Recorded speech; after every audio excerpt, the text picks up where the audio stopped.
সময়টা ছিল সত্যযুগ। পৃথিবী এক বিশাল পরিবর্তনের মুখে দাঁড়িয়ে। অশুভ শক্তি আর অধর্মের বিনাশ ঘটাতে প্রকৃতি প্রস্তুত হচ্ছিল এক মহাপ্রলয়ের জন্য। কিন্তু এই সৃষ্টিকে রক্ষা করার দায়িত্ব নিলেন স্বয়ং শ্রীহরি। রাবের দেশের ধর্মপ্রাণ রাজা সত্যব্রত সেদিন নদী তীরে তর্পণ করছিলেন। হঠাৎ তার অঞ্জলিতে উঠে এলো এক অতি ক্ষুদ্র সোনালী মাছ। আমায় রক্ষা করুন, এই বড় নদীর রাক্ষসে মাছেরা আমায় খেয়ে ফেলবে, আমায় আপনার সাথে নিয়ে চলুন। ভয় পেও না ক্ষুদ্র প্রাণী, আজ থেকে তুমি আমার আশ্রয়ে। আমি তোমায় আমার কমণ্ডলুতে করে রাজপ্রাসাদে নিয়ে যাব। কিন্তু এক অলৌকিক কাণ্ড ঘটল। এক রাতেই মাছটি এতটাই বড় হয়ে গেল যে কমণ্ডলু ফেটে যাওয়ার উপক্রম হলো। রাজা তাকে মটকায় রাখলেন, সেখানেও সে ধরে না।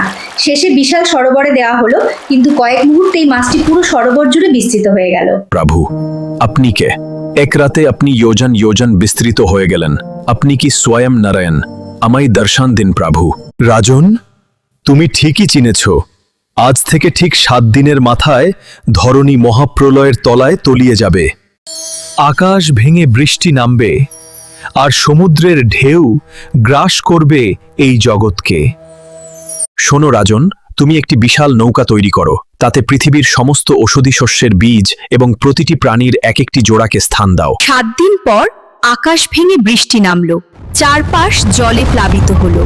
রাজা সবাইকে নিয়ে নৌকায় উঠলেন। ঠিক সেই সময় সমুদ্রের বুক চিরে প্রকট হলেন এক বিশাল স্বর্ণালী মৎস্য, যার মাথায় ছিল একটি দীর্ঘ শিং। শেষনাগকে দড়ি বানিয়ে সেই নৌকাটিকে মৎস্য অবতার টেনে নিয়ে চললেন নিরাপদ স্থানের খোঁজে। ভাবেই পরম করুণাময় শ্রীহরির কৃপায় এবং তাঁর এই অলৌকিক মৎস্য অবতারের মাধ্যমে বিনাশের হাত থেকে রক্ষা পেয়েছিল এই ধরিত্রী, রক্ষা পেয়েছিল আগামীর সৃষ্টির বীজ। আজও এই কাহিনী আমাদের শিখিয়ে দেয়, বিপদের সাগরে যখন চারদিকে অন্ধকার, তখন ভক্তি আর বিশ্বাসের নৌকাই আমাদের একমাত্র সহায়। আমাদের এই পৌরাণিক যাত্রা আপনাদের কেমন লেগেছে? ভিডিওটি ভালো লাগলে একটি লাইক দিয়ে আমাদের উৎসাহিত করুন। আপনি যদি শ্রীহরির ভক্ত হয়ে থাকেন তবে কমেন্টে ভক্তি ভরে জয় শ্রীহরি লিখতে ভুলবেন না। আর এমন আরও রোমাঞ্চকর এবং অজানা কাহিনী জানতে আমাদের চ্যানেল কিছু স্বপ্ন এখনই সাবস্ক্রাইব করে পাশে থাকুন। দেখা হচ্ছে আগামী ভিডিওতে এক নতুন কাহিনী নিয়ে। ততক্ষণ ভালো থাকুন, সুস্থ থাকুন। জয় শ্রীহরি।